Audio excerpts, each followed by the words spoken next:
Uma boa noite a todos, sejam muito bem-vindos a esta casa de oração, esse hospital de almas, e já tenham em mente desde o momento que você se dispõe a vir à casa espírita, já estão recebendo as energias salutares da espiritualidade amiga. E para a gente se harmonizar, eu vou ler uma passagem aqui do Toque de Luz de Lorival Lopes, se chama, que é bem assim: todos querem paz, mas poucos a procuram de verdade. Para ter paz, cuide bem dos pensamentos e das emoções, vigie-os.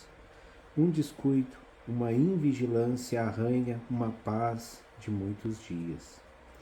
A paz nos dá uma sensação de estar bem, de não ter falta de nada, mesmo que falte tudo, de ter o cérebro iluminado, de possuir amor suficiente para ajudar aos outros.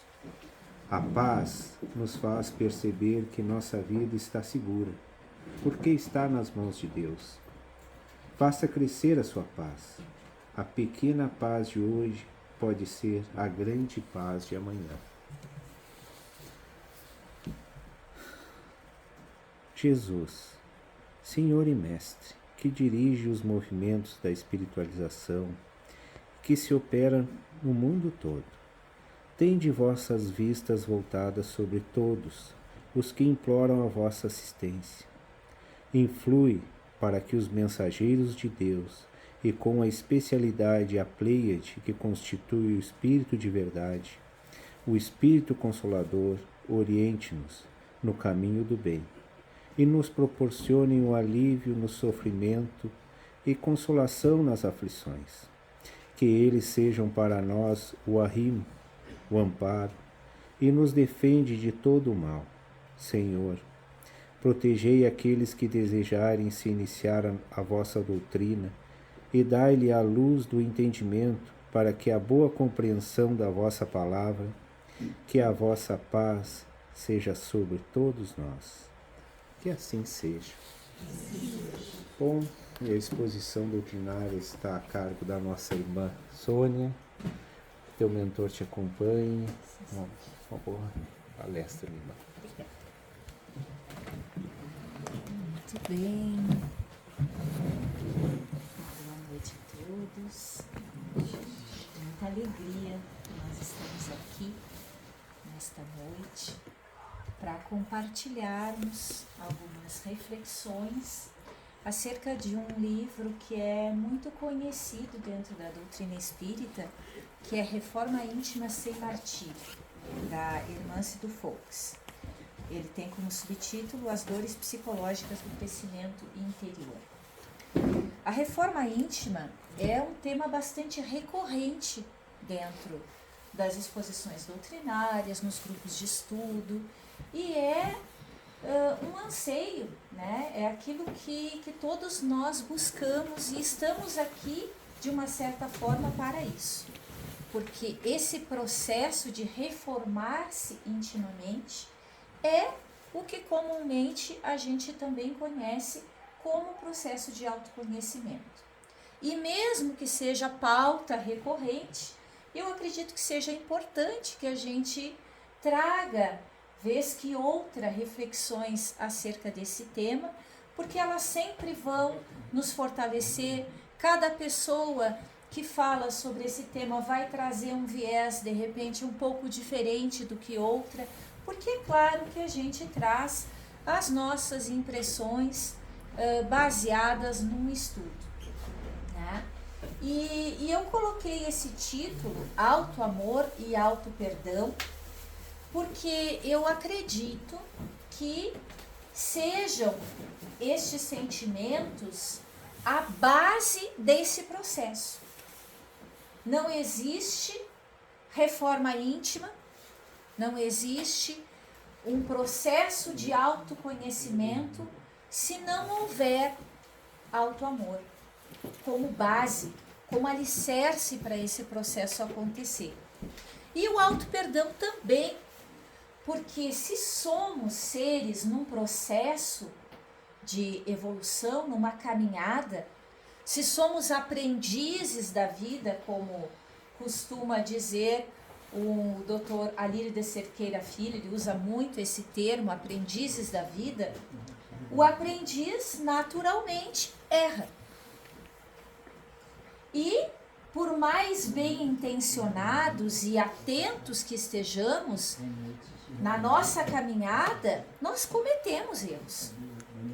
E se a gente não conseguir se perdoar e se reconhecer como seres num processo,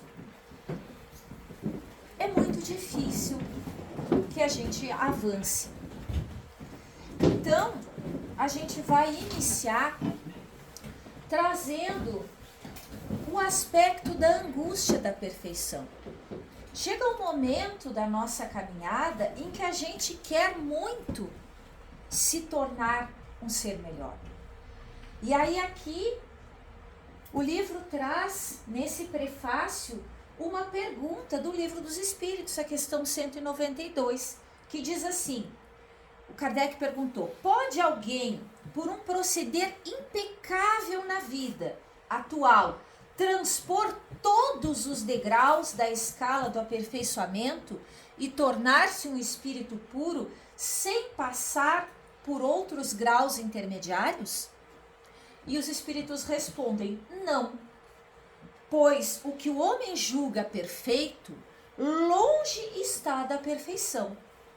Há qualidades que lhe são desconhecidas e incompreensíveis.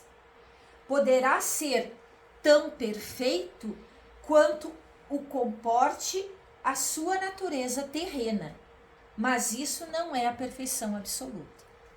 Então, nós temos uma visão limitada aos nossos sentidos, aquilo que a gente consegue compreender neste momento. E neste momento da nossa vida é diferente de 20 anos atrás e vai ser diferente daqui a 20, 30 anos à frente. Porque a nossa caminhada vai nos possibilitando visões diferentes. Então, isso a gente percebe no decorrer da nossa vida. A gente vai amadurecendo, vai tendo visões diferentes, né?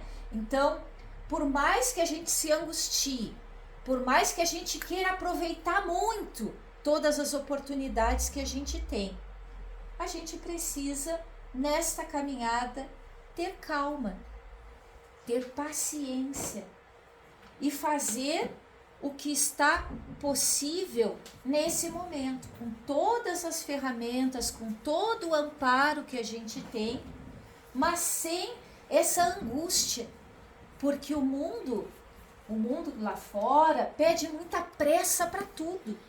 E nisso, a gente, até nessa caminhada espiritual, a gente acaba querendo que as coisas sejam num estalar de dedos. E não vai ser assim. E aí a gente vai se angustiar, se estressar mais ainda e se desanimar. Então, no prefácio, o Dr. Cícero Pereira, ele diz que é importante que a gente se autoanalise, que a gente se pergunte e faça, sim, uma retrospectiva do nosso passado. Não precisa ser um passado tão distante, do ano passado para cá, do mês passado para cá. O que eu estou fazendo para me tornar um ser melhor? E valorizar, validar os nossos esforços. Aquilo que a gente faz com esse intuito. Porque esse intuito, essa intenção de nos tornarmos melhores é uma intenção legítima da nossa alma. Desse divino que há em nós. E vocês acham que essa intenção legítima não vai contar com o apoio da espiritualidade? Certamente que vai. Então nós não estamos sozinhos nessa empreitada, por mais desafiadora que ela pareça. E que ela seja, de fato, muitas vezes. Então, é importante a gente ter noção clara das nossas conquistas. mesmo que pouco expressivas, mesmo que pareça que a gente esteja caminhando pouco, que está tudo muito devagar, que a gente mais erra que acerta, que a gente dá 2 passos para frente e 3, 4 para trás. Isso às vezes é ilusório. O parecer que a gente está caminhando para trás, muitas vezes é uma ilusão, é fruto de uma autocobrança excessiva,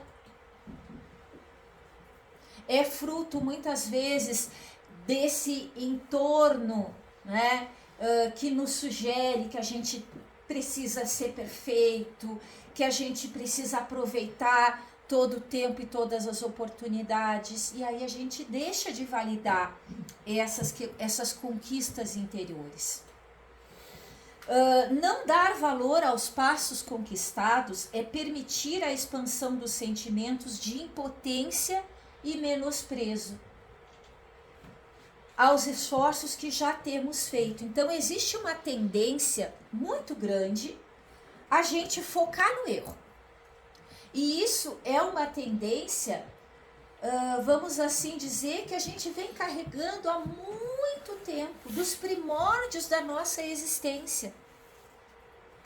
Crenças que a gente vem carregando, a nossa mente, ela naturalmente foca no negativo, ela cola no negativo.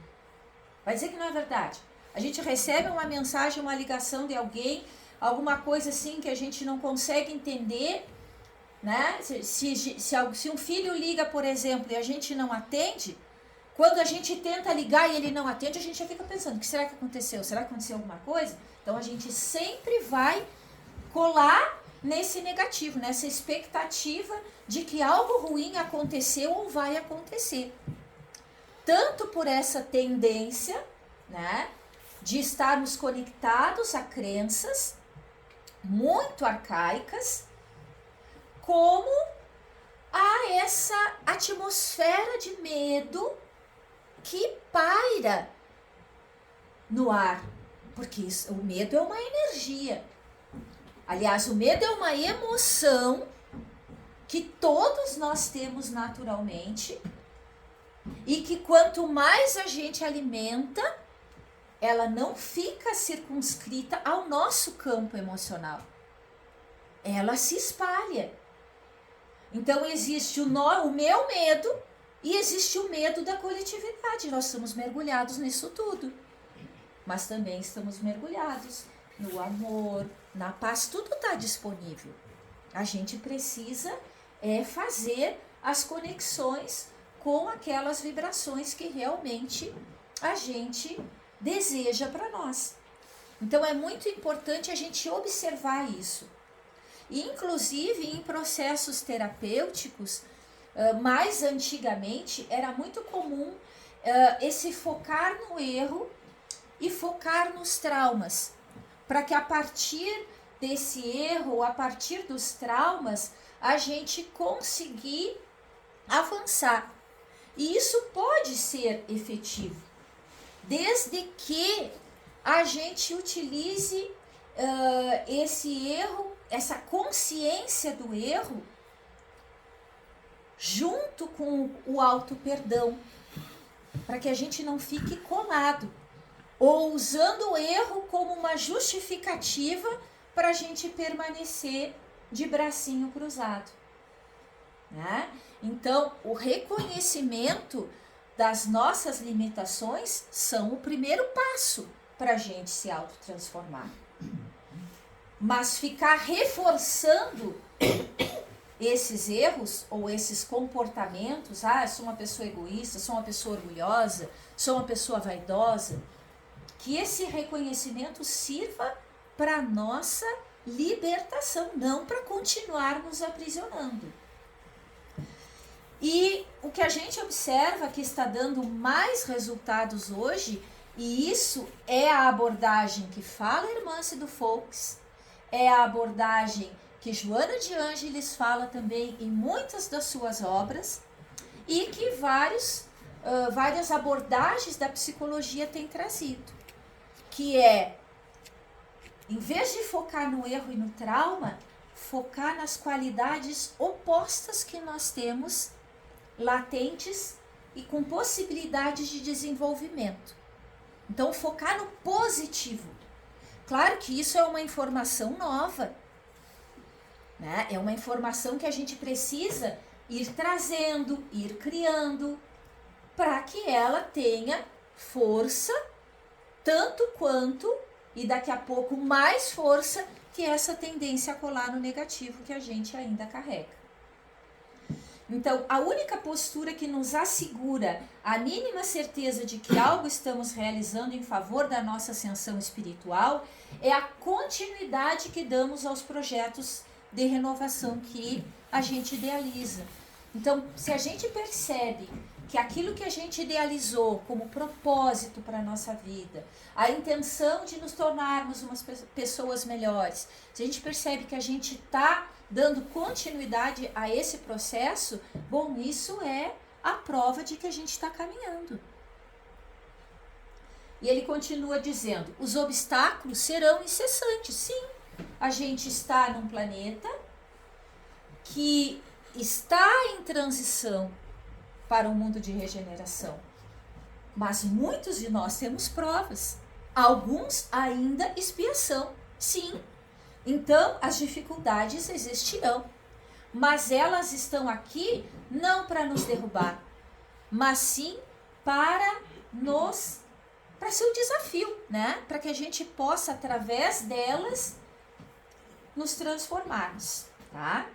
Desde que a gente não desista, sempre haverá uma chance para a vitória. Então, o que a gente não pode é desistir, né?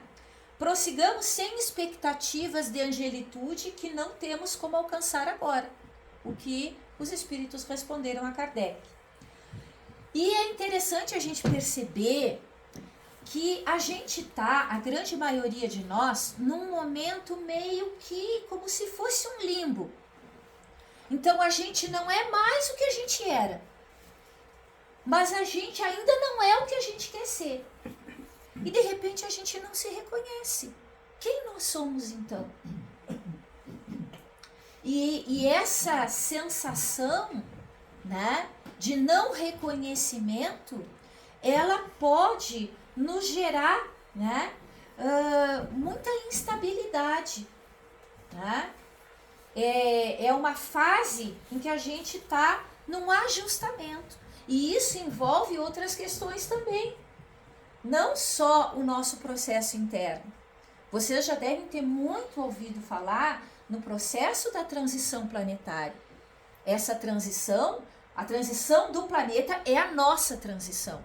E isso envolve mudança de frequência, de energia. Nós passaremos de um planeta que vibra em terceira dimensão, os nossos corpos físicos são corpos de terceira dimensão, e passaremos para a quinta dimensão. Isso já está acontecendo. E os nossos corpos estão se ajustando a essa nova frequência. Por que quinta e não quarta? De repente alguém pode se perguntar. A quarta dimensão é a dimensão do mundo espiritual, das cidades espirituais, né? Então, nós estamos nessa fase de adaptação da energia do planeta que está mudando, né? E da nossa vivência pessoal nesse processo. A reforma íntima, em muitos casos, então isso eu penso que seja, tanto o Cícero vai falar, como a Hermância lá no final. Devido às más interpretações, tem sido um bordão de autopunição e martírio penitencial. Então é isso que a gente precisa cuidar, para que a gente não se martirize e não entre nessa ilusão da autopunição. Porque quando a gente se pune pelos erros que a gente comete, nós estamos tirando de nós a oportunidade de avançar. Então, como a gente se conhece? E aí nós temos no Evangelho segundo o Espiritismo uma frase bastante conhecida, que reconhece-se o verdadeiro espírita pela sua transformação e pelos esforços que faz para o domínio das más inclinações. E outra frase que eu não coloquei aqui, mas também está no Evangelho segundo o Espiritismo, que é muito impactante para mim, que diz, aquela que diz em que o mal, aquilo que a gente considera mal, né, porque a gente ainda tem essa tendência que é muito forte nossa, da questão da dualidade, de julgar as coisas como boas ou ruins, bom e mal, né, certo ou errado. Então, ali diz que o mal é um estado do homem. Um estado. O que é um estado? É algo momentâneo.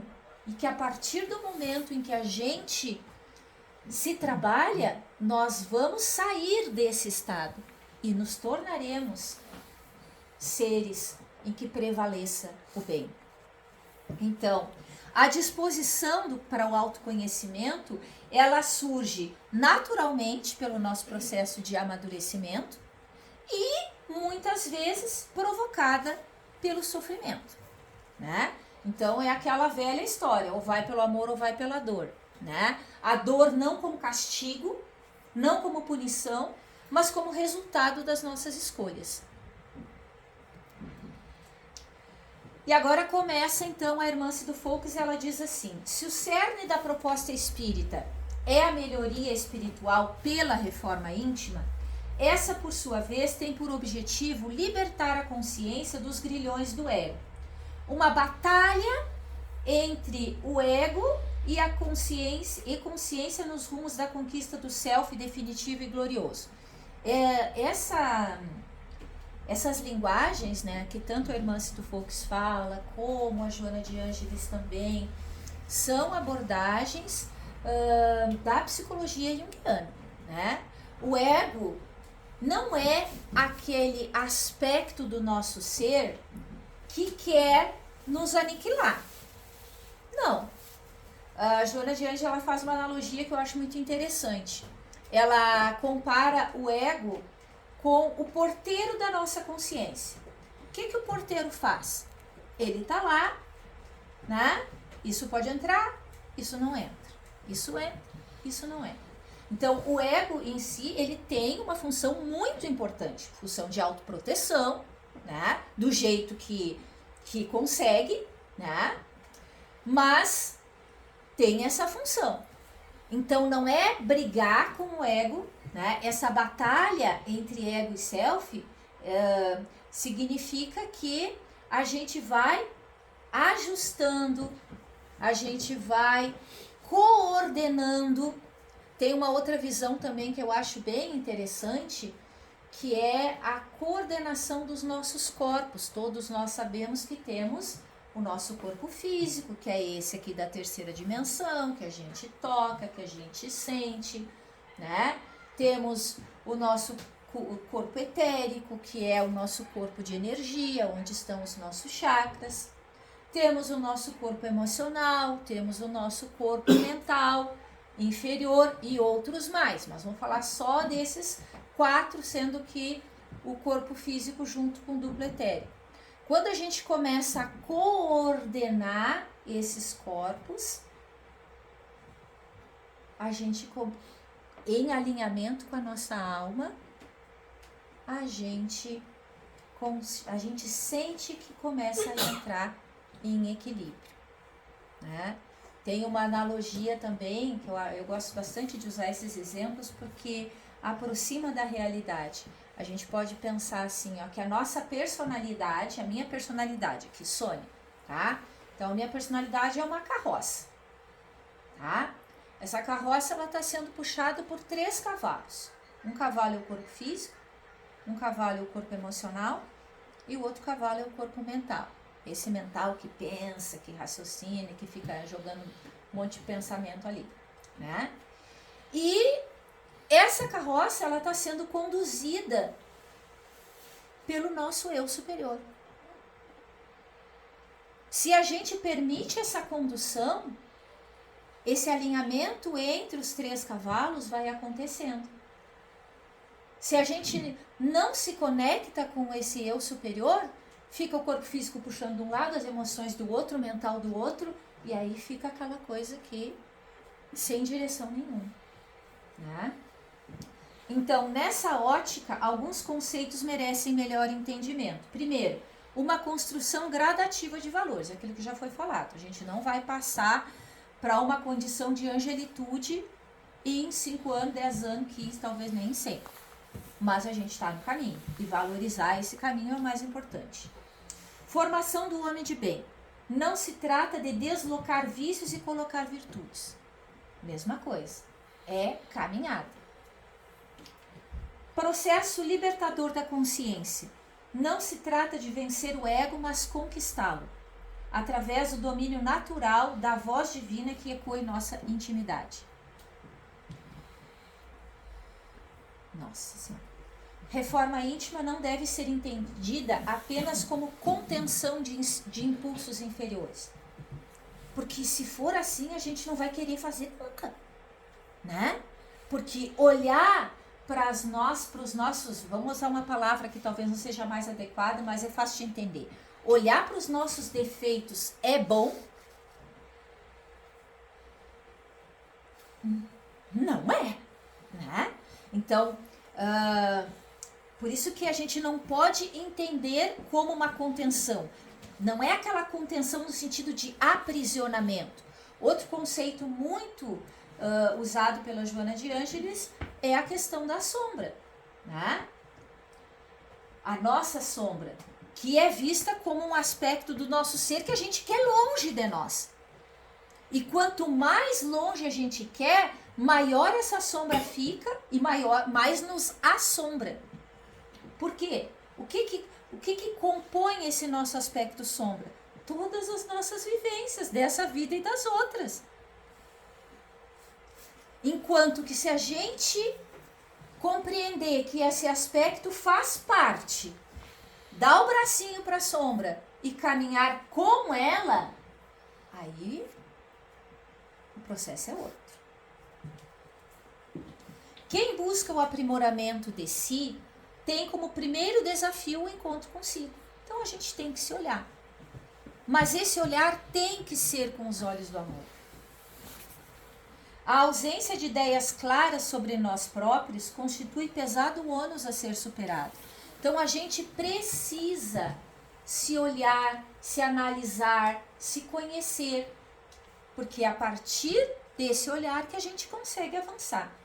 Não existe reforma íntima sem dores, mas a dor aqui não precisa ser vista como algo que está aqui para nos, vamos assim dizer, para nos fazer sofrer.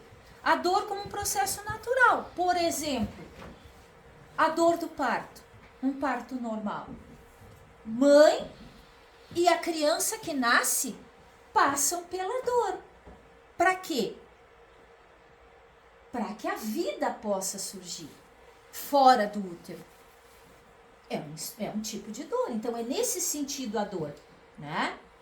E aí, o que ela diz aqui, que é importante discernir quais são as dores do crescimento e quais são as dores que decorrem da nossa incapacidade em lidar com as forças ignoradas. Então, aquilo que a gente ignora, aqueles aspectos do nosso ser que a gente quer continuar lá embaixo do tapete, né? Então, aquilo que a gente quer ignorar, só que a gente acha que ignora, mas tem aspectos do nosso ser que está trazendo essa sujeirinha o tempo inteiro, tá? Então, a distinção entre esses dois tipos de dores tornará o nosso programa de melhoria mais eficaz e menos doloroso.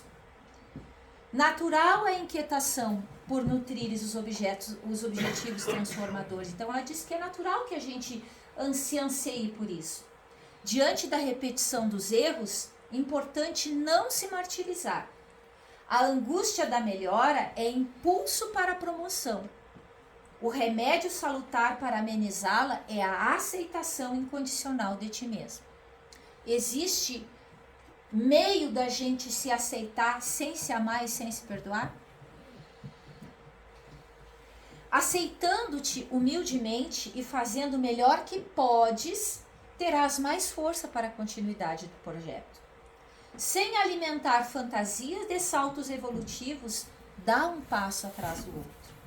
Faze as pazes com as tuas imperfeições. Descobre as qualidades. Então foca mais no positivo que está ali, que os nossos olhos não conseguem muitas vezes enxergar. A gente olha, a gente enxerga mais o que é ruim, às vezes mais nos outros, né? Mas só que justamente o que a gente olha nos outros e que nos incomoda é o que está na gente de alguma forma, mesmo um pouquinho diferente. Então, colocar essas qualidades a serviço do quê? Desse processo e a serviço dos outros, porque todo bem que a gente faz para os outros, a gente está fazendo para a gente também. Essa é a fórmula da verdadeira transformação. Então, o tempo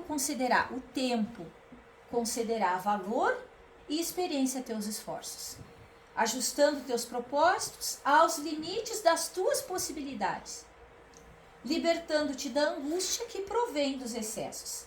Caminha um dia após o outro, na certeza de que Deus te espera, com irrestrito respeito pelas tuas mazelas, guardando o único direito de um pai zeloso e bom, que é a esperança de que amanhã sejas melhor do que hoje, para a tua própria felicidade.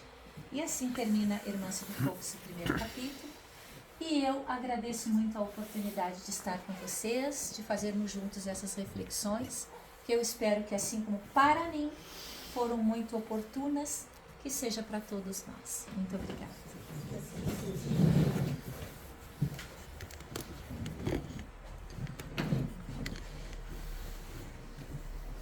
Bom, a gente que agradece, né, essas reflexões que nos auxilia muito, né, na nossa caminhada, a gente poder ir maturando essa nossa evolução moral, principalmente.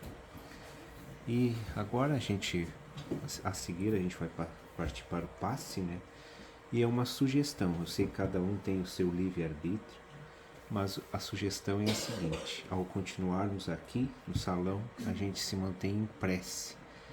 Pode ser pela gente, mas a prece ela é mais proveitosa quando a gente dirige ela ao ente querido, alguém que já se foi ou alguém que está encarnado conosco, mas que é do nosso coração, que talvez esteja passando por algum momento de dificuldade, que essas energias sejam direcionadas a esta pessoa.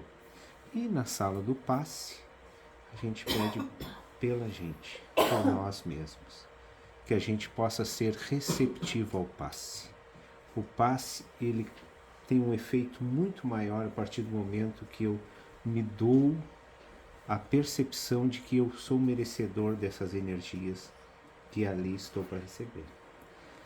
Bom, agradecendo a nossa irmã, a gente vai elevar o nosso pensamento em prece, agradecendo também a espiritualidade amiga pela oportunidade de hoje, pelas reflexões que aqui foram expostas, que a gente possa, nem que seja um pouquinho de cada vez, dando um passo atrás do outro, no caminho da nossa evolução, da nossa reforma íntima, que nos momentos mais difíceis, que a gente não desista, continuamos firmes e fortes, pedindo sempre o auxílio do nosso mentor, da espiritualidade amiga e do nosso Mestre Jesus.